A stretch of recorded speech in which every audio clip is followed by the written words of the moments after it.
하나님 아버지, 오늘도 저희들 이 자리까지 인도해 주셔서 저희들 하나님 말씀 배울 수 있도록 인도해 주시면 감사드립니다. 지금 저희들이 주님께 드리는 경배로 인해서 저희들의 마음이 다시 주님께로 향하고 또 주님 앞에 온전히 나올 수 있도록 주님 인도해 주시기 원합니다. 지금 이 시간 저희들이 공부하는 이 말씀으로 인해서 더욱더 우리 주 예수 그리스도를 사랑하고 또 주님 만나기를 고대할 수 있도록 인도해 주시기 원합니다. 주님, 지금은 시작하는 시간이오니 마치는 시간까지 주님께서 함께 하시고 오직 주님께서만 영광 받으시기 원합니다. 감사드리며 우리 주 예수 그리스도 이름으로 기도드렸습니다. 아멘. 예, 지난 시간에 이어서 계속해서 구원의 영원한 보장에 대해서 살펴보도록 하겠습니다. 예, 기독교계에 굉장히 그러니까 기독교인들이 굉장히 잘못 알고 있는 것 중에 하나가 바로 이 구원의 영원한 보장이 아닌가 이렇게 생각을 합니다. 그래서 한 번 구원받은 사람이 계속 구원받은 것이다. 그러니까 구원을 잃어버리지 않는다는 이 진리를 잘 모르는 사람들이, 기독교인들 중에도 잘 모르는 사람들이 의외로 많이 있는 것 같아요. 그래서 어떤 자기 자신이 받은 구원에 있어서 확신하지 못하는 그런 경우들이 많이 있습니다. 그래서 일단 지금은 성경에 무엇이라고 예수님께서 약속해 놓으셨는지 그 말씀들부터 먼저 좀 찾아보도록 하겠습니다. 예, 그래서 지난 시간에 이어서 계속해서 좀 성경에 나온, 신약 성경에 나온 구절들을 찾아보도록 하겠습니다. 요한복음 10장 27절도 보시면은 구원의 영원한 보장에 대한 말씀입니다. 근데 이제 이 말씀을 오해하면 마치 어떤 선한 행위가 있어야, 아니면 주님을 잘 믿어야 구원받는 사람인 것처럼 오해하는 사람들도 있지만 사실 이 말씀은 그것을 말하고 있지 않아요. 요한복음 10장 27절을 제가 읽어보면 내 양들은 내 음성을 들으며 나는 그들을 알고 그들은 나를 따르느니라 이렇게 말씀하고 있어요. 그렇죠? 예수님께서는 그들이 나를 따르느니라 이렇게 말씀하셨습니다. 주님께서는 만일 그들이 나를 따르면 이렇게 조건문으로 말씀하시지 않으셨다는 것입니다. 그들이 나를 따르느니라 이렇게 말씀하셨어요. 양들이 주님을 따른다고 말씀하고 있습니다. 어떤 사람은 자신이 주님을 따르지 못하면 어떻게 되는지 고민해요. 이 구절을 보면서. 근데 이 구절은 그런 걸 얘기하고 있는 것이 아니에요. 어떤 조건적인 것을 얘기하고 있는 것이 아니라 주님께서는 그들이 나를 따른다고 말씀하셨어요. 이건 뭐 어떤 흉내낸다는 것이 아니라 주님을 따른다는 것이죠. 그래서 예수님을 믿는 사람은 자동적으로 주님을 따르고 있는 것입니다. 예수님을 믿는 사람은. 예. 계속해서 28절을 보시면, 그러니까 이제 27절의 이 말씀은 어떤 조건적인 것이 아니라는 것입니다. 왜 우리가 이제 예수님을 자동적으로 따르냐면 마치 우리가 지난번에 계속 공부한 것처럼 교회는 환란을 통과하지 않고 대환란 전에 들림받아서 올라가죠. 근데 그렇게 올라갈 수 있는 이유가 우리 안에 생명이 있기 때문에, 또 우리 안에 성령님께서 계시기 때문에 자동적으로 그 일이 이루어진다는 것이죠. 그러니까 마찬가지로 예수님을 따르는 것은 우리 안에 성령님께서 계시기 때문에 자동적으로 이루어지는 일이라는 것입니다. 물론 이제 우리가 또 따라야 되는 일이 있지만 여기서는 지금 자동적으로 이루어지는 일에 대해서 말씀하고 있는 것이요. 우리가 하는 일이 아니라 자동적으로 이루어지는 일. 28절을 보면 더욱 확실해집니다. 내가 그들에게 영원한 생명을 주노니 그들이 결코 멸망하지 않을 것이요. 또 아무도 내 손에서 그들을 빼앗지 못하리라. 이렇게 말씀하고 있죠. 그러니까 어떤 조건절이 아니에요, 지금. 요한복음 10장의 문맥은 조건을 달고 있지 않습니다. 예수님을 믿으면 예수님의 양이 되고 자동으로 그분을 따르게 되고 그러면 또 구원도 잃어버리지 않게 됩니다. 왜냐하면 예수님의 손에서 아무도 우리를 빼앗을 수가 없기 때문에. 그래서 주님께서는 내가 그들에게 영원한 생명을 주노니 그들이 결코 멸망하지 않을 것이요 이렇게 말씀하고 계세요. 그러니까 여기는 어떤 조건도 없다는 것이죠. 또 아무도 내 손에서 그들을 빼앗지 못하리라 이렇게 말씀하셨죠. 근데 이제 어떤 사람 또 이걸 보고 아무도 예수님의 손 안에서 뺏을 수는 없지만 어떤 뛰어나가게 되면 어떻게 하냐 스스로 이런 거 걱정을 해요. 그러니까 아무도 예수님의 손 안에서 뺏을 수는 없지만 만약에 우리가 스스로 손 안에서 뛰어내리면 어떻게 되냐. 그러니까 참 다양한 걸 걱정하면서 사는 것 같아요. 그런데 우리는 하나님의 손 안에서 뛰어내리거나 빠져나올 수가 없습니다. 이런 말 들어보신 적이 있으세요? 우리나라 말로 있는 말은 아니고 영어로 있는 말인데 이게 일반적으로 많이 쓰이는 말인지는 모르겠어요. 뭐 닭이 빨리 달린다고 해서 깃털이 빠지는 건 아니다. 이런 말이 있대요. 진짜 있는 건지도 모르겠어요. 이런 말이 그냥 제이슨아스 하는 말인지. 근데 생각해보세요. 닭이 아무리 빨리 달려도 깃털이 빠지진 않죠. 우리 마찬가지죠. 아무리 내가 빨리 달려도 늦어서 막 지각해서 뛸 때가 있잖아요. 그렇다고 해서 뭐 머리털이 빠지진 않아요. 그렇죠? 헝클어지는 일은 있어도. 왜 그러냐면 이거는 우리 몸에 속한 것이기 때문에 그렇다는 거죠. 아무리 빨리 달린다고 해서 팔이 떨어져 나가지는 않아요. 그렇죠? 그렇게 느낄 수는 있어도 자기가 실제로 팔이 떨어져 나가지는 않아요. 누군가가 뺏어가기 전에는, 내 몸을 잘라서 뺏어가기 전에는 떨어져 나가지는 않아요. 그렇죠? 그래서 우리는 하나님의 손 안에서 뛰어내리거나 빠져나올 수가 없어요. 왜 그러냐면 우리는 그리스도의 몸을 이루고 있는 사람들이기 때문에. 주님께서 여기서 비유로 우리를 하나님의 손에서 아무도 빼앗을 수 없다 이렇게 말씀하셨지만 실제 우리는 하나님의 손 안에 있는 정도가 아니라 하나님의 지체를 이루고 있죠. 그리스도의 몸을 이루고 있잖아요. 그래서 구원을 잃어버릴 수가 없다는 것이에요. 만약에 우리 중에 단 한 사람이라도 구원을 잃어버리게 된다면 그리스도께서는 어떻게 보면 불경스러운 표현이지만 불구자가 되는 거예요. 불구자. 장애인. 그렇죠. 왜냐하면 우리는 그리스도의 몸이기 때문에 떨어져 나갈 수가 없다는 것이죠. 예. 만일 우리가 주님으로부터 떨어져 나가려면 누군가 우리를 강제로 떼어내야 됩니다. 근데 예수님께서는 그렇게 할 수 없다고 그랬잖아요. 그렇죠? 예수님께서는 아무도 그렇게 할 수 없다고 말씀하셨어요. 29절에서도 그들을 내게 주신 내 아버지는 모든 것보다 크심에 아무도 내 아버지 손에서 그들을 빼앗지 못하느니라. 아무도 빼앗을 수가 없대요. 떨어져 나갈 수 없다는 것이죠. 그런데도 계속 이렇게 생각하는 사람이 있어요. 아무도 빼앗을 수는 없지만 스스로 떨어져 나갈 수는 있지 않는가.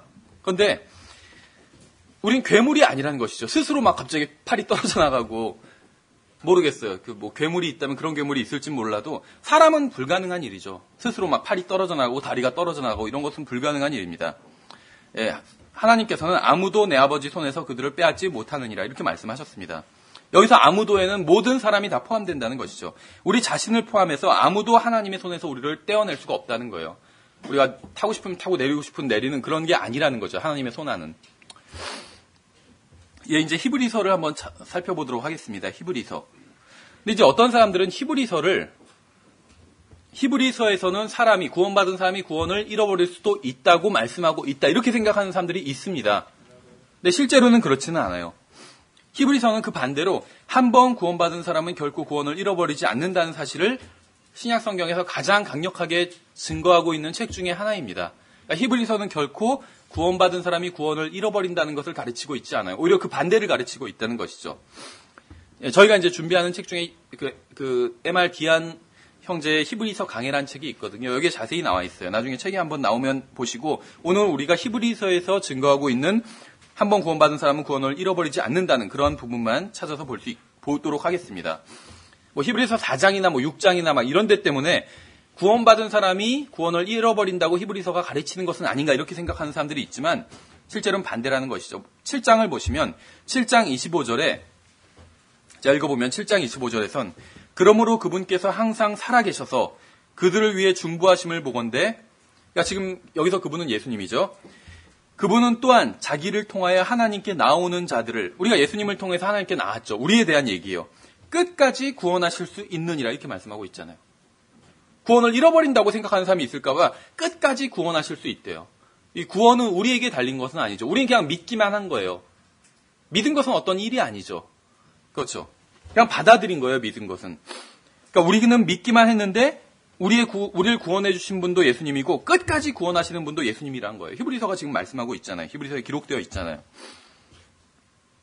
예수님께서 우리를 구원하시고 나서 우리 안에서 선한 일을 시작하시죠. 이것은 예수님께서 다시 오실 때까지 계속됩니다. 주님께서 우리를 위해 어떤 일을 해주고 계실까요? 과거에 우리를 구원하시기 위해서 이 세상에 오셔서 십자가에 달려 죽으심으로 우리의 죄값을 대신 치러주셨죠. 그리고 그것을 믿는 사람은 구원받게 됐어요. 근데 지금 예수님은 무슨 일을 하고 계실까요? 지금. 히브리서에 보면 예수 그리스도께서 지금은 제사장으로서의 일을 하신다고 말씀하고 있습니다. 대제사장으로서의 일을 한다고. 그리고 나중에 이제 왕으로 오실 것이죠. 과거에는, 물론 과거에도 이제 희생제물로 오셨지만, 과거에는 또 선지자의 일을 하러 오셨었죠. 그래서 하나님의 말씀을 직접 전파해 주셨어요. 그리고 지금은 대제사장의 일을 하시고, 나중에는 왕으로 오시는데, 근데 이제 지금 대제사장의 일을 하시는데, 대제사장이 하는 일이 무엇일까요? 희생물을 드리는 일을 하는 거죠. 구약 성경에 보면, 제사장이 하는 일은 한마디로 제사 지내는 일을 하는 거예요. 그렇죠. 그 대제사장은 또 대표해서 전 백성을 대표해서 모든 백성을 대표해서 하나님께 희생물을 드리는 일을 하십니다. 근데 지금 그럼 예수님께서 히브리서에 의하면 우리가 나중에 볼 텐데 대제사장이라고 말씀하고 있는데 지금 희생물을 드리고 계실까요? 그러지는 않으시겠죠. 희생물은 한번 드리셨어요. 그래서 우리가 보겠지만 단번에 영원히 희생물을 드리셨다 이렇게 말씀하고 있어요. 희생물을 지금 드리고 계시진 않아요. 대제사장이지만. 그럼 지금 무엇을 주고 계시냐면 여기서 말씀하고 있는 것처럼 중보 기도를 해주고 계신데요. 아버지 옆에서 중보 기도를 해주고 계시다는 거예요. 그렇죠. 그래서 우리를 구원해 주시고 하늘에서 끊임없이 우리를 위해 중보해 주시는 주님께서 계시는데 우리가 어떻게 구원을 잃어버릴 수 있겠습니까? 주님께서는 항상 살아계시며 우리를 위해서 또 중보해 주고 계십니다. 이것이 주님께서 지금 해주고 계신 일이에요. 물론 다른 일도 하시겠죠. 전 우주를 주관하시고. 그런데 성경에서는 지금 이 시대에 주님께서 어떤 일을 하시는지 직접적으로 나온 것은 이것이라는 것이죠. 교회를 위해서 중보해 주고 계신데요. 지금 예수님께서 무엇인가 다른 걸 창조하고 계신 것도 아니에요. 그렇죠. 그런 말은 성경에 없어요. 지금 이 교회 시대에 예수님께서 어떤 걸 창조하시느라 바쁘다. 이런 말은 성경에 없죠. 또 무슨 어떤 죄값을 다시 또 치르고 계신다. 그런 말도 없어요. 성경이. 그렇죠. 아니면 뭐 천년왕국에서 통치하고 계신 것도 아니죠. 그건 앞으로 있을 일이에요. 주님께서는 아버지 하나님의 오른편에 앉아서 밤낮으로 우리를 위해서 중보하고 계십니다. 하나님은 졸지도 않으신다고 그랬잖아요. 밤낮으로 우리를 위해서 중보하고 계세요. 이것이 주님께서 지금 하고 계신 유일한 일이에요. 성경 일단 기록만 본다면. 놀랍지 않으세요? 주님께서 하시는 일이 우리 한 사람 한 사람을 위해서 중보하고 계시는 일을 해주신 거예요. 다시 말하면 우리를 위해서 기도해주고 계시다는 것이에요. 예수 그리스도께서. 다른 일을 하시는 것도 아니고 또 지금 쉬고 계신 것도 아니고 오직 우리에게만 관심을 가지시고 우리를 위해서 중보해주고 계시다는 것입니다. 예수님께서 우리를 위해 중보해 주신다면 누가 그걸 방해할 수 있을까요? 우리의 자백하지 않은 죄가 방해가 될 수 있을까요? 우리가 죄를 자백하기도 전에 주님께서는 우리의 죄 문제를 모두 해결해 주셨습니다. 그렇죠. 지난 시간에 살펴봤었죠. 우리가 자백하지 않은 죄가 있어요. 그 앞으로 또 지을 죄도 있겠죠. 근데 모든 죄값은 이미 치러졌어요. 그렇죠. 그렇다고 해서 죄를 지어도 된다는 것은 아닙니다. 죄를 지면 하나님과 교제가 되지 않겠죠. 하나님께 책망을 듣겠죠. 그리스도인은 죄를 지어도 된다는 것은 아니에요. 오히려 세상 사람들이 죄를 짓는 것보다 더 하나님을 슬프게 하겠죠. 세상 사람들은 소위 말하면 하나님의 자녀가 아니에요. 자기의 자녀가 죄를 짓는 것과 남의 자녀가 죄를 짓는 것과 어느 것이 더 슬플까요? 자식이 없어서 모르겠지만 자기의 자녀가 죄를 짓는 게 훨씬 더 슬프겠죠. 어쨌든지 간에 그런데 죄를 지은다 할지라도 그것으로 아버지와 아들의 관계가 끊어지는 것은 아니라는 것이죠. 혼날 수는 있지만 책망을 받을 수는 있지만 그래서 자백하지 않은 죄는 우리의 마음을 하나님께로부터 멀어지게 할 수는 있지만 우리의 지위를 바꾸지는 못합니다. 우리의 지위. 그러니까 우리가 죄를 짓는 상태, 이 상태는 변할 수 있어도 우리의 지위는 변하지 않는다는 것이죠. 그래서 자백하지 않은 죄로 인해 우리가 하나님의 아들들이라는 이러한 지위가 바뀌는 것은 아니라는 것이죠. 예수님께서는 신실하신 분이고 의로우신 분이죠. 우리가 의롭지 않고 신실하지 않을 때도 주님은 의롭고 신실하신 분입니다. 계속해서 히브리서 우리가 본 구절, 다음 구절 26절을 보면 이러한 대제사장께서 예수님 말하는 거죠. 우리에게 합당한 분이셨으니 곧 그분은 거룩하시고 해가 없으시고 더러움이 없으시고 죄인들로부터 분리되시고 하늘들보다 더 높이 되셨느니라. 그래서 우리를 위해서 중보해 주고 계신 지금 현재의 예수님에 대해서 말씀하고 있는 것이요. 계속해서 다음 절 보면 그분께서는 저 제사장들과 같이 먼저 자기의 죄들로 인하여 날마다 희생물을 드리고 그 다음에 백성의 죄들로 인하여 희생물을 드릴 필요가 없으시니 이건 이제 과거의 구약시대에 있었던 제사장들 말하는 것이죠. 구약시대의 제사장들은 먼저 자기를 위해서 희생물을 드렸어야 했어요. 백성과 하나님 사이에 중재자로 나섰지만 자기도 죄인이기 때문에 자기를 위해서 희생물을 드리고 그리고 나서 자기가 깨끗해지고 나서 다시 백성을 위해서 중재를 했다. 그 얘기죠. 근데 예수님은 그러실 필요가 없다는 거예요. 왜냐하면 예수님 자신이 하나님이고 죄가 없으시기 때문에. 그래서 이제 계속 이어지는 말씀이 이는 그분께서 친히 자신을 드릴 때 언제를 말하면 2000년 전에 예수님께서 십자가에 달려 죽으실 때죠. 자신의 몸을 제물로 드실 때 이 일을 단 한 번에 행하셨기 때문이라 이렇게 말씀하고 있어요. 단 한 번에 행하셨대요. 제사장들은 단 한 번에 행한 것이 아니죠. 무수히 반복했어요. 무수히 반복했어. 계속 죄를 지으니까. 근데 예수님께서는 단 한 번에 행하셨다고 말씀하고 있습니다. 주님께서 왜 항상 살아계셔서 우리를 위해서 중보해 주시는 것일까요? 왜 중보만 해주시고 다시 희생물을 드리지는 않으시는 것일까요? 그 이유는 자신을 드리신 단 한 번의 희생으로 모든 죄값을 치르셨기 때문에 제사장들이 드리는 제물로는 모든 죄값을 치를 수가 없어요. 그냥 일순간적으로 덮는 것뿐이에요. 덮는 것. 그래서 반복해서 희생물을 드릴 필요가 있었지만 예수님은 단 한 번에 모든 희생물을 치르셨기 때문에, 그래서 주님께서는 대제사장이시지만 우리가 죄를 지을 때마다 다시 희생물을 드리지는 않아요. 과거에 한 번 드린 것으로 족하다는 것이죠. 그래서 그럼 무슨 일을 하냐면 대신, 그러니까 계속 희생을 드리는 일을 하는 대신 하나님 아버지께 자신이 이미 드린 희생물에 대해서 상기시키는 일을 하신다는 것이죠. 생각해 보세요. 우리가 죄를 지을 때마다 예수님께서 아버지, 저는 아버지와 교제를 나누는 게 좋지만 또 누군가가 죄를 지었으니까 죄값을 치르러 다시 내려가겠습니다. 이러시진 않을 거라는 것이죠. 한 번 더 죽으러 가겠습니다. 그러실 리는 없다는 것이죠. 또 다른 희생을 또 드리고 오겠습니다. 이러실 리도 없다는 것입니다. 우리가 다시 죄를 짓는다고 해서 주님께서 다시 십자가에 달려 죽기 위해 이 세상에 오지는 않으실 것입니다. 대신 주님께서는 우리를 위해서 중보해 주고 계시다는 것이에요. 우리를 다시 구원해 주시는 게 아니라 우리의 구원을 지켜주신다는 것이죠. 그래서 아까 7장에서는 끝까지 구원하신다고 말씀하고 있는 것이죠. 그러니까 히브리서는 구원받은 사람이 구원을 잃어버린다는 것을 가르치고 있지 않아요. 오히려 한 번 구원받은 사람은 예수님께서 끝까지 그 사람의 구원을 책임져 주신다. 그렇게 말씀하고 있잖아요. 만일 예수 그리스도께서 우리의 모든 죄값을 치러주셨다면 우리가 다시 죄를 짓는다고 해서 구원을 잃어버리지는 않는 것입니다. 왜냐하면 예수님께서 이미 그 죄에 대한 값도 치러주셨기 때문에. 그렇죠. 지금까지 지은 죄, 우리가 예수님을 믿는 순간까지 지은 죄는 다 용서받았어요. 그런데 앞으로 지을 죄에 대해서도 이미 죄값은 치러졌다는 것입니다. 그렇죠. 그래서 구원을 잃어버리지 않는 거예요. 사람들은 죄를 지으면 구원을 잃어버린다고 생각하지만 그 죄에 대한 값도 이미 치러졌다는 것이죠. 그렇죠. 만약 그렇지 않다면 엄청난 문제가 생기는 거예요. 그 죄값이 치러지지 않았기 때문에 구원을 잃어버렸다면 다시는 구원을 되찾을 수 없게 되는 것이죠. 왜냐하면 예수님은 그 죄를 위해서 죽으신 것이 아니기 때문에 그러면. 그러니까 말이 안 된다는 것이에요, 기본적으로.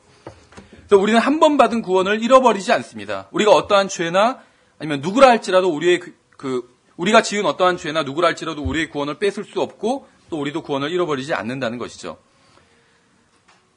히브리서 9장에 보면 히브리서 9장의 11절부터 제가 읽어보면 그러나 그리스도께서는 다가올 좋은 일들의 대제사장으로 오시되 손으로 만들지 아니한 성막 곧 이 건물에 속하지 아니한 더 크고 더 완전한 성막을 통해 오셔서 염소와 송아지의 피가 아니라 자기 피를 힘입어 단 한 번 거룩한 곳에 들어가사 우리를 위하여 영원한 구속을 얻으셨느니라. 이렇게 말씀하고 있죠. 주님께서 우리의 죄값을 치르기 위해서 한 번 거룩한 곳에 들어가셨고, 근데 이거는 손으로 짓지 않은 건물이라고 말씀하고 있죠. 그러니까 하늘에 있는 어떤 성소일 거예요. 거기에 들어가셨고 두 번 다시 들어가실 필요는 없다는 것입니다. 왜냐하면 주님께서 치르신 한 번의 희생으로 모든 죄값을 치르셨기 때문에. 그래서 우리를 위하여 영원한 구속을 얻으셨느니라 이렇게 말씀하고 있잖아요. 여러분이 구속받았다면 여러분은 영원한 구속을 받은 것입니다. 성경에서 그렇게 부르고 있잖아요. 그렇죠? 저는 구속받았기 때문에 구속받지 않은 상태로 돌아갈 수는 없습니다. 그러니까 구속받았다는 것은 죄값을 치르고 샀다는 것이에요. 예수님께서. 다시 죄값을 치르지 않고 사지 않은 상태로 돌아갈 수가 없다는 것이죠.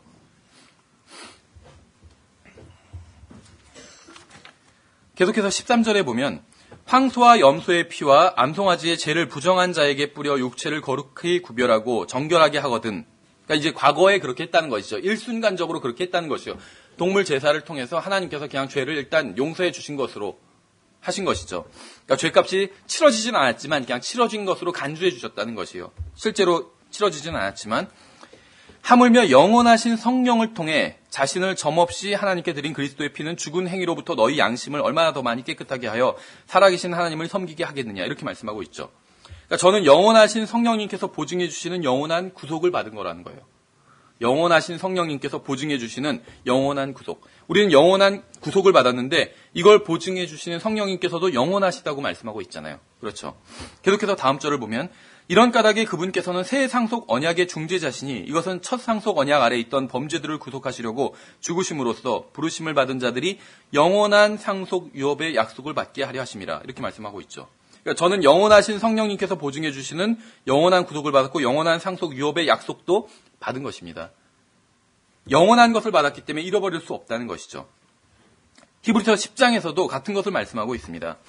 히브리서 10장 1절에 율법은 다가올 좋은 일들의 그림자는 가지고 있으나 그 일들의 형상 그 자체는 아니므로 그들이 해마다 계속해서 드린 그런 희생물들로는 거기로 나오는 자들을 결코 완전하게 할 수 없느니라. 그러니까 율법으로는 결코 완전히 구원받을 수 없다. 완전하게 될 수가 없다. 이런 말을 하고 있는 것이죠. 그랬더라면 경배하는 자들이 한 번에 깨끗하게 되어 더 이상 죄들을 의식하지 아니었을 터이므로 그것들을 드리는 일을 그치지 아니하였겠느냐. 다시 말하면 절대 한 번에 완전히 깨끗해진 것은 아니다. 율법을 통해선. 다시 말하면 율법을 통해선 죄를 깨끗하게 씻을 수가 없었다. 이 말을 하고 있는 것이죠. 그래서 구약시대의 제사장들이 왜 계속해서 반복해서 희생제물을 드렸는지에 대해서 설명해주고 있는 것입니다. 왜냐하면 구약시대 때 드리던 동물 제사를 통해서 드리던 그 희생물로는 사람을 완전하게 할 수 없었기 때문에 그런 것이죠. 계속해서 다음 절을 보면 그러나 그 희생물들에는 해마다 죄들을 다시 기억하게 하는 것이 있나니 황소와 염소의 피로는 죄들을 제거함이 불가능하니라. 다시 말하면 구약시대 때 드리던 그 희생물을 통해서는 죄 문제를 해결할 수 없었다는 것이죠. 계속해서 5절에 그러므로 그분께서 제 세상에 들어오실 때 이르시되 희생물과 헌물은 주께서 원치 아니하시고 오직 나를 위하여 한 몸을 예비하셨나이다. 죄로 인한 번제물과 희생물들은 주께서 기뻐하지 아니하시나이다. 이렇게 말씀하고 있어요. 그러니까 우리가 구원받기 위해서는 우리의 죄 문제가 모두 해결되고 죄가 제거되고 죄를 깨끗하게 씻기 위해선 하나님께서 기뻐하시는 일을 해야 됩니다. 하나님께서 기뻐하시는 일. 그런데 구약시대에는 동물 제사를 통해서 하나님께 나아갔지만 그것이 하나님을 기뻐하시게 할 수 없다고 말씀하고 있잖아요. 그렇죠? 성경은. 왜 하나님을 기쁘게 할 수 없었을까요? 그 동물 제사가. 그것으로 죄를 깨끗이 씻지 못했기 때문에 기뻐하시지 않은 것이요. 생각해보세요. 설거지를 하는데 깨끗이 안 씻겨요. 기쁘지 않겠죠. 들어온 게 그대로 있어요. 아무리 해도. 그렇다는 거예요. 깨끗이 씻겨지지 않기 때문에 사람을 깨끗이 씻을 수 없었기 때문에 그 동물의 제사로는. 그래서 기쁘지 않으셨다는 것입니다. 그렇죠. 그래서 성경은 황소와 염소 같은 희생물은 결코 주님을 기쁘게 할 수 없다고 말씀하고 있어요. 왜냐하면 그러한 희생물들은 절대로 인간을 완전하게 할 수 없기 때문에. 계속해서 다음 절을 보면 7절. 그때 내가 말하기를 오 하나님이여 보시옵소서 두루마리 책에 나에 대해 기록된 바와 같이 구약 성경에 예언되어 있다는 것이죠. 내가 주의 뜻을 행하러 오나이다 하였나이다 하시느니라. 위에서 그분께서 이르시기를 희생물과 헌물과 번제물과 죄로 인한 헌물은 주께서 원치도 아니하시고 이게 하나님의 궁극적인 목적이 아니었다는 것이죠. 기뻐하지도 아니하시나니 아니하셨나이다 하셨는데 그것들은 율법에 따라 드리는 것이라. 황소와 염소 같은 희생물들이 하나님을 기쁘게 하지 못했기 때문에 예수님께서 인간의 몸을 입고 오신 것입니다. 오직 예수님만이 하나님을 기쁘게 할 수 있기 때문이라는 것이죠. 마태복음 3장 17절에서도 보라 하늘부터 한 음성이 있어 이르시되 이 사람은 내 사랑하는 아들이라 내가 그를 매우 기뻐하노라 하시니라. 하나님께서 인정하셨죠. 예수님을 매우 기뻐하신다고. 요한복음 8장 29절에서도 나를 보내신 분께서 나와 함께 계시는도다. 내가 항상 아버지를 기쁘게 하는 그것들을 행함으로 그분께서 나를 혼자 버려두지 아니하셨느니라 하시니라. 그러니까 성경에 의하면 하나님을 기쁘시게 해드릴 수 있는 분은 예수님밖에 없어요. 그렇죠. 물론 우리들도 하나님을 기쁘시게 해드릴 수 있어요. 그런데 그것은 우리 자신의 행위가 아니라 우리가 완전히 주님께 내어드렸을 때 하나님을 기쁘시게 해드릴 수 있는 것이죠. 그 외에는 하나님을 기쁘시게 해드릴 수 있는 방법이 전혀 없어요. 우리는. 다른 동물들, 모든 피조물들 마찬가지고 인간 자체도 하나님을 기쁘시게 해드릴 수가 없다는 거예요. 우리 자신의 힘만으로는. 오직 예수님만이 하나님을 기쁘시게 해드릴 수 있다. 이걸 지금 성경이 말씀하고 있잖아요. 9절에서 그 뒤에 그분께서 이르시기를 오 하나님이여 보시옵소서 내가 주의 뜻을 행하러 오나이다 하셨으니 그분께서 첫째 것을 제거하심은 둘째 것을 세우려 하심이라. 이렇게 말씀하고 있죠. 첫째 것과 둘째 것 모두 희생 제물을 말합니다. 근데 이제 첫째 것은 황소와 염소의 희생 제물이에요. 그래서 첫째 것을 제거하신다고 말씀하고 있죠. 그 둘째 것은 주님의 몸이에요. 그래서 첫째 것을 제거하시면 둘째 것을 세우려 하심이라. 그래서 황소와 염소로 드리던 제사를 주님의 몸과 피가 대신했다는 것입니다. 그런데 주님의 몸과 피는 영원한 것이기 때문에 한 번에 하고 끝나버렸다는 것이죠. 그래서 10절에 바로 이 뜻으로 말미암아 예수 그리스도의 몸이 단 한 번 영원히 드려짐을 통해 우리가 거룩히 구별되었노라.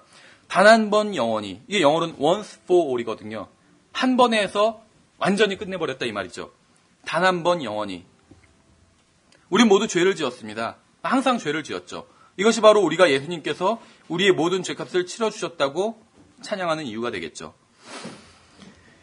11절 계속해서 보면 제사장마다 날마다 서서 섬기며 자주 같은 희생물들을 드리되 그것들은 결코 죄들을 제거하지 못하거니와 오직 이 사람은 죄들로 인해 한 희생물을 영원히 드리신 뒤에 예수님 말하는 거죠. 하나님의 오른편에 앉으사 그 이후부터 자기 원수들이 자기 발받침이 될 때까지 기다리시느니라. 그분께서는 거룩히 구별된 자들을 단 한 번의 헌물로 영원토록 완전하게 하셨느니라. 그러니까 여기까지 지금 우리가 히브리서 10장을 1절부터 14절까지 쭉 읽어봤는데 여기까지의 결론에 의하면 예수님께서 우리의 죄값을 단 한 번의 희생을 통해서 영원히 해결해 주셨다라는 걸 말씀하고 있죠. 그리고 또 한 가지는 율법을 통해서는 결코 죄 문제를 해결할 수 없다는 것을 말씀하고 있어요. 어떤 하나의 미봉책이었던 것이죠.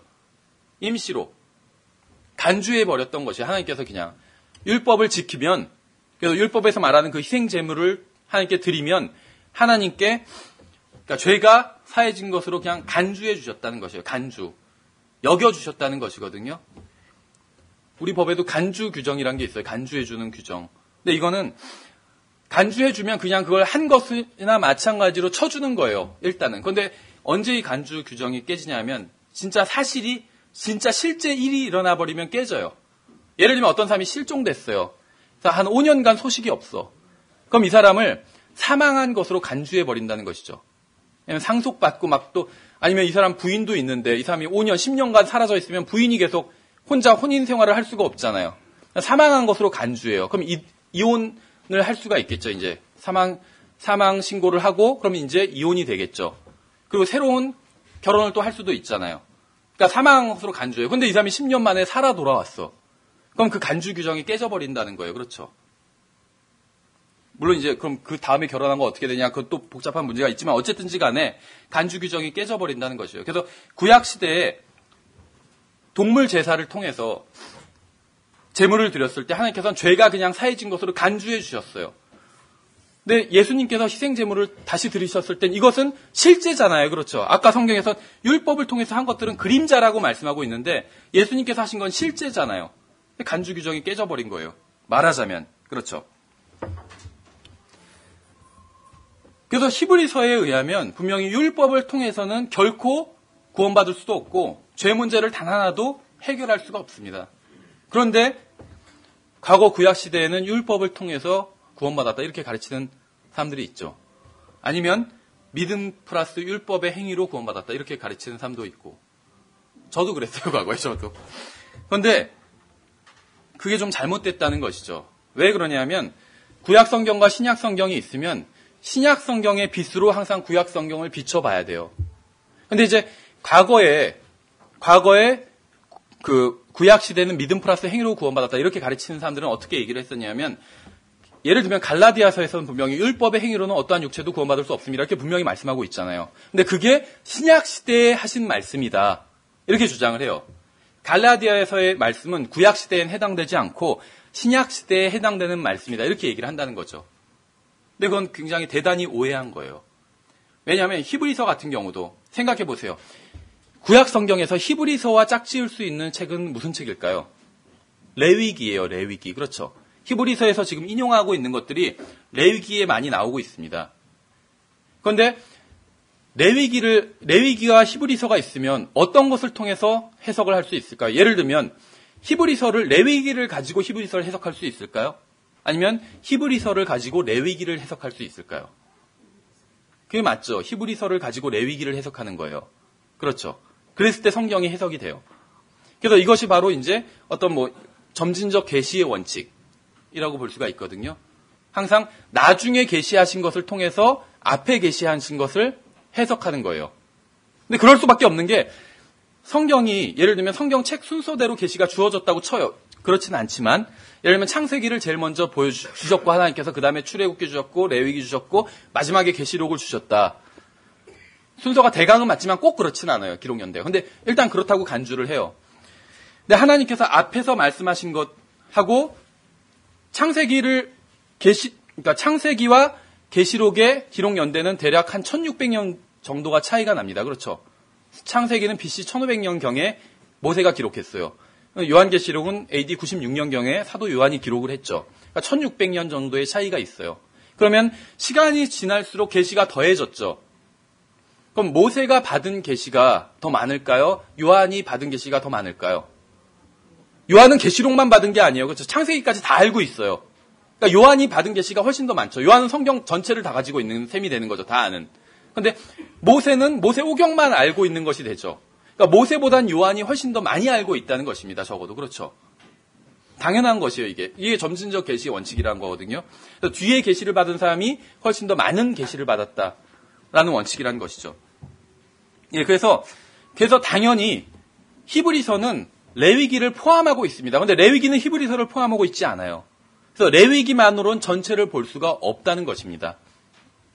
레위기는 일부예요, 일부. 히브리서는 레위기까지 포함하고 있는 전체라는 것이죠. 이 제사에 관해선. 구약시대에 왜 제사를 드렸는지 그 이유를 말씀하고 있는데 성경에선 레위기에선 어떤 표면적인 건 얘기해요. 이유는 얘기해 주지 않아요. 그냥 죄를 지으면 어떤 동물을 잡아서 어떻게 제사를 지르고 어떤 죄는 어떤 동물, 어떤 죄는 어떤 동물 이런 얘기만 하고 있어요. 돈이 많은 사람은 어떤 동물, 돈이 좀 중간인 사람은 어떤 것, 아주 강한 사람은 무슨 그냥 가루만 드리라고 하든 그런 어떤 무엇을 해야 되는지만 말씀해주고 있는데 히브리서는 왜 했는지를 말씀해주고 있다는 것이죠. 왜 그것을 해야 되는지. 그렇죠. 그러니까 히브리서가 모든 것을 다 제사에 대한 전체 그림을 다 보여주고 있다는 것입니다. 레위기는 부분만 보여주고 있고 그럼 당연히 히브리서를 통해서 레위기를 해석해야 된다는 것이죠. 근데 레위기에서는 이것을 하면 죄가 영원히 다 사해진다 이런 얘기는 하고 있지 않아요. 죄를 지면 이것을 하면 하나님께서 죄를 제거되는 것으로 제 문제가 해결된 것으로 그냥 간주해 주시겠다 이렇게 말씀하신 것이지 실제로 다 해결된다 이렇게 말씀해 주고 있지는 않은데 히브리서에서 이제 그 얘기를 하고 있다는 것이죠.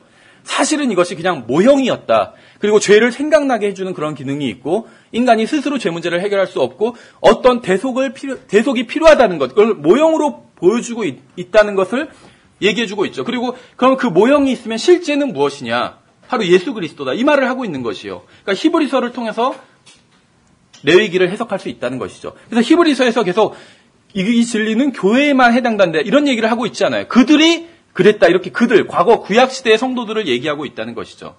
그렇죠. 예, 그래서 구약시대에도 어떤 율법을 통해서 구원받을 수는 없다는 것이요. 믿음 플러스 율법도 아니라는 것이에요. 우리가 나중에 기회가 되면 이것은 좀 더 자세하게 살펴보도록 하겠습니다. 그래서 믿음이 있고 또 율법의 행위를 하면 구원해 주시겠다 이런 얘기는 없다는 것이에요. 성경에는. 오히려 성경에서는 율법의 행위로는 어떠한 육체도 구원받는 것이 불가능하다고 했어요. 거기에 믿음이 더해지건 뭐가 더해지건 간에 율법의 행위로는 하나도 플러스가 안 된다는 거예요. 하나도. 그렇죠.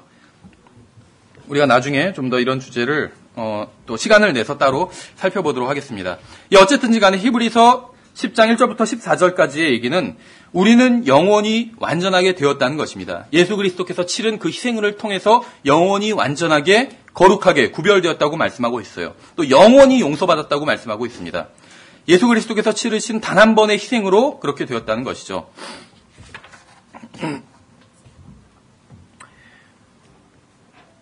생각해 보세요. 구원을 잃어버릴 수 있다고 생각하는 것은 사실은 복음을 제대로 이해하지 못한 것입니다. 물론 이제 구원을 잃어버릴 수 있다고 생각하는 사람들 중에서도 구원받은 사람들은 있어요. 그런데 이제 자기가 받은 그 복음의 구조, 어떻게 보면 메커니즘을 이해하지 못한 것입니다. 예수 그리스도께서 치르신 대속 외에 또 다른 대속이 필요하다고 하는 것은 복음을 거절하는 것이에요. 예수님께서 치른 대속으로 완전히 모든 것이 해결되었다. 이게 복음이에요. 그렇죠? 내가 지금 예수님을 믿지만 아직 완전한 것은 아니고 내가 무엇을 해야 된다. 이렇게 생각한다면 그것은 복음을 아직 모르는 것입니다. 할 수가 없어요. 우리가 할 수가 없어요. 하나님을 기쁘시게 할 수도 없고 죄 문제라는 것은 인간이 해결할 수가 없어요. 왜냐하면 과거로 흘러가 버리잖아요. 죄는 지으면 과거로 흘러가요. 돌이킬 수가 없잖아요. 시간을 돌이킬 수 있는 능력을 가진 사람만이 죄를 해결할 수가 있어요. 죄 짓지 않은 상태로 돌아가면 되니까. 근데 해결할 수가 없어요. 사람을 죽였어요. 그럼 어떻게 살려요? 근데 죽인 게 아니야. 어떤 사람한테 욕을 했어. 그럼 그 사람 마음에 상처를 받았잖아요. 그걸 어떻게 그럼 돌이켜요? 돌이킬 수가 없어요. 근데 하나님께서는 죽은 자도 살리실 수가 있잖아요. 죄 문제를 해결할 수가 있어요. 하나님은. 그래서 하나님께서 해결해 주시겠다고 하신 것이죠. 어쨌든지 간에 그래서 하나님께서 모든 죄 문제를 해결해 주셨다. 이것이 복음이에요. 근데 그 구체적인 방법이 인간의 모습으로 입고 와서 대신 그 죄에 대한 형벌을 자신이 받으시는 것, 이것이 복음인 것이죠. 그런데도 불구하고 다른 대속이 또 필요하다 이렇게 믿는 것은 복음을 거절하는 것이고 복음을 모르는 거라는 것이죠. 그렇죠. 왜 이런 얘기를 드리냐면 예수님의 희생 외에 매주 희생을 드릴 필요가 있다 이렇게 주장하는 사람들이 있어요. 성경을 믿는다고 하면서도. 누굴까요? 천주교예요. 천주교회. 우리는 예배를 드린다고 하죠. 또 경배를 드린다. 일요일에 주일 아침에 모여서. 근데 천주교에서는 일요일에 주일 아침에 모여서 미사를 드린다고 해요. 미사. 미사가 무엇인지 아세요? 미사? 희생 제사예요. 미사가. 미사의 뜻이 희생 제사예요. 그래서 그 미사를 인도하는 사람, 우리는 이 오전 예배를 인도하는 사람이 목사잖아요. 그렇죠? 목사. 그럼 목사는 성경을 가르치는 사람이거든요. 근데 미사를 인도하는 사람은 사제예요. 사제. 프리스트. 그럼 프리스트란 말이 사제라고 지금은 쓰이지만 성경에선 제사장이라고 나오거든요. 카톨릭에서는, 천주교에서는 정확히 제대로 번역한 거예요. 왜냐하면 미사가 피 없는 희생 제사이기 때문에. 우리가 구원받을 때는 예수 그리스도의 그 희생으로 구원받지만 날마다 죄를 짓잖아요. 그럼 미사를 통해서 씻어야 된다는 거예요. 그러니까 예수 그리스도의 대속 희생 제사로 부족하다는 것이에요. 그래서 다시 예수님을 십자가에 못 박는 거예요. 그걸 이제 빵을 나눠주고 포도주를 나눠 마심으로써 그렇게 한다는 거거든요. 예수님을 다시 십자가에 못 박은 거예요. 예전에 못 박히셨던 게 부족하기 때문에. 그러니까 성경이 가르치는 것과는 다른 것이죠. 지금 어떤 천주교를 욕하는 게 아니에요. 이게 진실을 말하고 있는 것이지. 그렇죠. 예수님께서는 결코 다시 희생을 치르지 않으실 것입니다. 왜냐하면 이미 모든 사람의 모든 죄값을 모두 치르셨기 때문에 이것을 믿어야만 구원받을 수 있어요. 이것을 알아야만 자신이 구원받았다는 사실을 알 수 있습니다. 그리고 알식할 수 있어요. 예수님께서 나의 모든 죄값을 치르셨다. 이것을 알아야만. 히브리서에서 분명히 말씀하고 있잖아요. once for, 한 번에 영원히 죄값을 해결하셨다는 것이요. 왜냐하면 예수님께서 해결하시기 위해서 들이신 몸이, 들이신 분이 하나님 자신이기 때문에 하나님은 영원하시잖아요. 그래서 영원히 해결해 주신 것이요. 여러분의 죄값은 모두 치러졌습니다. 여러분이 믿건 안 믿건 죄값은 다 치러졌어요. 이것을 믿고 받아들이는 사람은 죄를 용서받을 수 있는 것이겠죠. 그런데 믿고 받아들이지 않으면 결국 자기의 죄값을 자기가 져야 돼요. 그래서 예전에도 한번 설명해 드렸죠. 이것이 말이 돼요. 말이 안 되는 게 아니에요. 어떤 사람들은 그럼 예수님께서 다 모든 사람의 모든 죄값을 다 치르셨다면 예수님 안 믿어도 되네? 이렇게 얘기하는 사람이 있는데 절대 그렇지 않다는 것이죠. 그래서 전에 추인제도 말씀드렸잖아요. 대리인제도. 어떤 사람이 나를 대신해서 어떤 계약을 행하든지 이게 대리인제도인데 이제 예를 들면 늙은 나이 드신 아버지를 대신해서 젊은 아들이 가서 계약하고 이런 예 수없이 많잖아요. 그렇죠. 부동산 사고 팔고. 그런데 예를 들면 아버지 재산이 많아요. 그래서 아들이 항상 대리를 했는데 그러니까 이제 상대방은 부동산에서는 이 아들이 항상 아버지를 대리했으니까 이번에도 대리를 하는 것이겠지 했는데 이번에는 아버지가 시킨 적이 없어. 근데 아버지 재산을 몰래 팔아먹는 거예요. 그런 일들이 있어요. 많아요. 그래서 몰래 팔아먹었어요 벌써. 근데 아버지가 나중에 알았어. 근데 아버지가 가만히 보니까 잘 팔았어 보니까 괜찮게. 그래서 나중에 그걸 인정한 거예요. 물론 이제 돈은 자기가 받고. 그럼 이제 추후에 인정한다. 이게 추인이거든요. 그러면 이 계약 자체가 처음에는 계약을 아버지가 시킨 적이 없어. 대리인을 시킨 적이 없어. 대리행위를. 근데 아들이 권한도 없이 대리행위를 해버린 거잖아요. 근데 아버지가 나중에 추인했잖아요. 그래서 그 이익을 자기가 취했어요. 이게 뭐냐면 기본적으로 가능한 거예요. 법에서도. 실제로 수없이 이루어지고 있고 그런 일들이. 마찬가지란 거예요. 예수님이 우리를 대신해서 죄값을 치러주셨어요. 물론 이제 대리제도 이게 민사제도지만 이 죄값을 치러준 건 형사겠지만 어쨌든지 간에 죄값을 대신 치러주셨어요. 근데 우리가 가만히 보니까 우리가 부탁한 적은 없어. 내 죄를 값을 치러달라고. 그렇죠. 근데 대신 치러주셨는데 가만히 보니까 괜찮아요. 그렇죠. 죄값을 대신 치러주셨고 내가 지옥에 가서 죄값을 치르지 않아도 돼. 그래서 내가 나중에 인정을 했어요. 추인한 거예요. 그럼 추인한 사람은 그 이익을 얻을 수가 있어요. 우리 법에서도. 근데 추인하지 않으면 그 이익을 얻을 수가 없어요. 대신 대리행위를 해줬는데 추인을 안 했어요. 그럼 그거는 무효 취소할 수 있다는 것이죠. 무효가 된다는 것입니다. 결국 마찬가지라는 것이죠. 그래서 예수님께서는 모든 사람의 모든 죄값을 다 치러주셨습니다. 이것을 받아들이는 사람은 다시 자기가 죄값을 치를 필요가 없어요. 받아들이지 않으면 계약 자체가 무효가 된다는 것이에요. 그럼 자기가 죄값을 치러야 되는 것이겠죠. 히브리서 13장에서도 5절에서 너희의 행실을 탐욕이 없게 하고 너희가 가진 것들로 만족하라. 그분께서 이르시되 내가 결코 너를 떠나지 아니하고 너를 버리지 아니하리라 하셨느니라. 지금 히브리서의 그리스도인들이거든요. 물론 이제 유대의 그리스도인들이에요. 근데 유대계통의 그리스도인이기 때문에 지금 구약 성경을 많이 예를 들어서 설명할 뿐이지 이 사람들은 기본적으로 그리스도인입니다. 왜 그런지 아세요? 예수님을 믿으면 이방인이나 유대인이 없기 때문에. 다만 히브리서의 수신자들은 유대 배경을 가지고 있는 그리스도인들일 뿐이에요. 그래서 구약 성경의 것들을 많이 인용해서 설명해 주고 있을 뿐이지 이 사람들은 기본적으로 그리스도인이란 거예요. 그래서 그리스도인들에게 지금 하시는 말씀이 무엇이냐면 내가 결코 너를 떠나지 아니하고 너를 버리지 아니하리라. 버리지 않으신대요. 떠나지도 않으시고. 같이 있으시면서 구원만 잃어버릴 수 있을까요? 예수님이랑 같이 있으면서. 말이 안 되죠, 그거는. 다시 말하면 우리가 구원을 잃어버리지 않는다는 것입니다. 그래서 그 6절에서 그러므로 우리가 담대히 말하되 주께서 나를 돕는 분이시니 내가 사람이 내게 무엇을 행하든지 내가 두려워하지 아니하리라. 생각해 보세요. 내가 앞으로 어떤 조그만 죄도 진다면 아니면 무엇인지 모르지만 어떤 죄를 진다면 구원을 잃어버린다고 생각한다면 두려워하지 않을 수 있을까요? 실패할 수도 있어요. 두려워하지 않을 수 있을까요? 근데 실패할 리가 없어. 구원을 잃어버릴 리가 없어. 그러면 담대할 수가 있겠죠. 그래서 예수님께서는 내가 예수님을 믿는 사람들을 결코 떠나지 아니하고 버리지 아니하신다고 말씀하셨어요. 그러니까 바로 믿는 사람들은 우리는 담대히 말할 수 있는 거예요. 그러면서 두려워하지 않는다고. 어떤 것도. 히브리서는 구원의 영원한 보장을 강력하게 지지하고 있다는 것이죠. 사람이 구원을 잃어버릴 수 있다는 건 가르치고 있지 않아요. 구원을 잃어버리지 않는다고 오히려 강하게 가르치고 있지. 그렇죠. 생각해 보세요. 사람이 구원을 잃어버릴 수 있다고 가르치는 사람들은 또 어떤 의도가 있냐면, 특히 목사님들 중에 어떤 의도가 있냐면, 그렇게 해야지 성도들이 바짝 긴장하고 신앙생활 잘한다는 거예요. 그러니까 일종의 협박용으로. 여러분들 그런 식으로, 한마디로, 지금 여러분한테 하는 말이 아니라, 가정에서. 그딴 식으로 신앙생활하면 구원을 잃어버릴 수도 있습니다. 이렇게 해야지, 이러면 안 되겠구나 하고 바짝 긴장하고 신앙생활 열심히 한다는 것이죠. 근데 한번 생각해 보세요. 어떻게 해야지 훌륭한 그리스도인이 될 수 있을까요?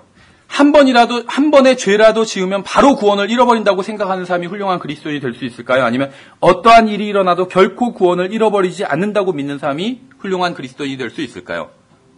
만일 여러분이 단 하나의 죄라도 지으면 구원을 잃어버린다고 믿는다면 여러분은 어디도 가지 않으려고 할 것이고 또 아무것도 하지 않으려고 할 것입니다. 왜냐하면 잘못하다가 죄를 지을 수 있으니까. 그렇죠. 소심해지잖아요. 그렇죠. 아무것도 안 하게 된다는 것이죠. 왜냐하면 단 한 번만 잘못해도 구원을 잃어버리게 되기 때문에 단 한 번의 잘못으로 구원을 잃어버릴 수도 있다면 아무도 주님을 위해서 무엇도 하지 않으려고 할 것입니다. 그렇죠. 복음을 전하다가도 잘못 전할 수도 있잖아요. 저도 생각해보면 과거에 제가 복음을 전할 때 잘못 얘기했던 적도 있어요.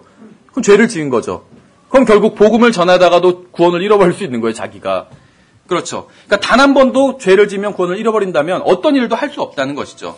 그런데 결코 그렇지 않다는 것입니다. 왜냐하면 우리는 구원을 잃어버리지 않기 때문에. 그래서 우리는 담대한 마음으로 주님을 섬길 수 있다는 것이요. 우리는 담대하게 예수님을 위해서 살아갈 수 있습니다. 왜냐하면 우리가 실수를 하거나 잘하지 못하거나 심지어 죄를 지어도 예수님께서는 우리를 결코 내쫓지 않으신다는 사실을 우리가 잘 알고 있기 때문에 그렇다는 것이죠. 생각해 보세요. 자전거를 배우는데 넘어지죠. 자전거를 처음 배울 때 숱하게 넘어져요. 근데 단 한 번도 넘어지면 자전거를 다시는 타지 못한다고 생각한다면 탈 수 있을까요? 처음 배운 사람이? 많이 넘어져도 자전거를 탈 수 있다고 생각한다면, 전혀 자전거를 뺏기지 않는다고 생각한다면 탈 수 있겠죠. 단 한 번만 넘어져도 아버지가 자전거를 뺏어가신다고 생각한다면 타지를 못하겠죠, 아예. 그럼 누가 더 자전거를 잘 타게 될까요? 자전거를 절대 아버지가 무슨 일이 있어도 뺏어가지 않는다고 믿는 아이가 자전거를 잘 타게 되겠죠. 마찬가지예요. 우리가 무엇을 해도 구원을 잃어버리지 않는다고 믿을 때 주님을 더 잘 섬길 수 있다는 것이죠. 구원의 영원한 보장, 즉 한 번 구원받은 사람은 영원히 구원받은 것이라는 진리는 우리의 영적 성장을 방해하는 것이 아니라 오히려 도와줍니다. 왜냐하면 이 위대한 진리는 우리를 막는 게 아니라 자유롭게 하기 때문에 그렇다는 것이죠. 저는 죄를 짓고 싶지 않습니다. 또 실패하고 싶지도 않아요. 저는 주님을 바르게 따라가기를 원합니다. 그러나 제가 죄를 짓고 실패하고 주님을 바르게 따르지 못한다고 해서 주님께서 저의 구원을 빼앗아 가시거나 내쫓으시는 것이 아니라는 것이죠. 저는 여전히 주님과 한편이고 여전히 주님의 가족이고 여전히 주님의 몸이고 여전히 구원받은 사람이라는 것이에요. 무슨 일이 있어도. 그렇죠. 그래서 우리가 구원의 보장에 대해서 하나님 말씀을 지난 시간에서 찾아봤습니다. 예, 그래서 주님께서 여러분이 자신의 자녀라는 사실을 알고 계세요. 무슨 일을 할지라도 여러분이 주님의 자녀라 사실은 변하지 않아요. 구원의 영원한 보장은 죄를 마음대로 지으라는 자격증이 아니라 주님을 위해서 마음껏 섬길 수 있는 자유를 준다는 것이죠. 예, 그래서 우리가 주님을 위해서 일할 수 있는 것이겠죠. 예, 그래서 다음 시간에 계속해서 살펴보도록 하겠습니다. 예, 수고하셨습니다.